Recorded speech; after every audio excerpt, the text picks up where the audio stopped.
Hello friends අද ඉතින් අද පටන් ගන්න යන්නේ ගෙදරදීම අද හදා ගන්න පුළුවන් අද අපේ පොඩි ජම්බෝ පීනට් කියලා ගතිය තියෙන පීනට් කියන්නේ ලොකු එක ජම්බෝ කියන්නේ ලොකු පීනට් කියන්නේ රකජු මම කඩා ගන්න ඕනේ ඔක්කොම කලින් කඩාගෙන අපි පිඟානකට දාගමු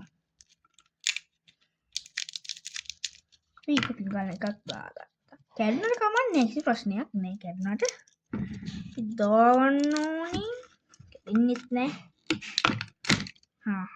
ඒක හරි ඊකරකටම දාමු දැන් අපි පොතු ටික තියෙන්නේ එක පැත්තකට දාගමු කොම් පැත්තකින් කිම්පිලි වලට වැඩ කරන්න එපා නේද හරි මෙන්න මේක පොතු ටික අයින් කරගන්න එපා පොතු ටික අයින් කරාට පස්සේ මේක විසි වෙනද මේක කැඩුනත් කමන්නේ ඒක ප්‍රශ්නයක් නෑ එහෙමයි දැන් මේක කිලෝ එකක් ගන්න පුළුවන් කඩවල තියෙන පීනට් අනුරාධපුර පැත්තේ විශේෂයෙන්ම තියෙනවා මේක ලාභෙට තියෙනවා රුපියල් 150කට 200කට විතර කිලෝ එකක් ගන්න පුළුවන්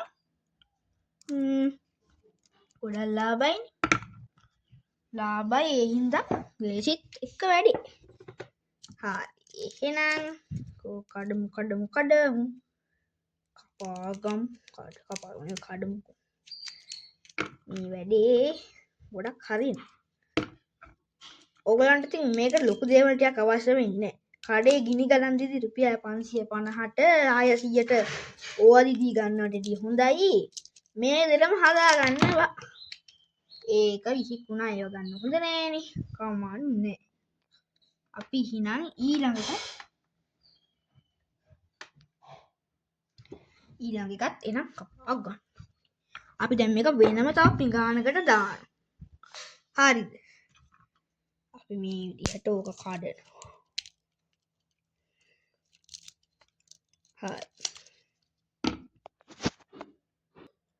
හරි එහෙනම් අපි මේ ටික සුද්ධ කරගත්ත මේ විදිහට ඊට පස්සේ අපි ගන්න ඕනේ මොනවද ලුණු ගන්න ඕනේ ලුණු ඕනේ අනිවාර්යෙන් ලුණු ඕනේ ඔය අපි රසකාරකේ ඒවා දාන්නේ නැහැ මේකට පොඩි ලුණු හැන්දක් දාන්න පොඩි හිටන් හැන්දක් දාගත්තොත් හොඳටම ඇති ඔන්න ඔහම දාගත්තා කවයි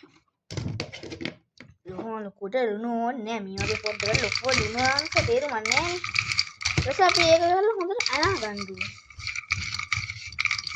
මේක හදනවා නම් විශේෂයෙන්ම පොතු අයින් වෙලා තියෙන්න ඕනි. එහෙම තියෙනවා අනිවාර්යයි ඒක. විදියට කරන්න. ඒක කළා. ඔන්නම තමයි හරියටම වෙන්නේ. මේ ලුණු ටිකක් මේවා වෙනවා.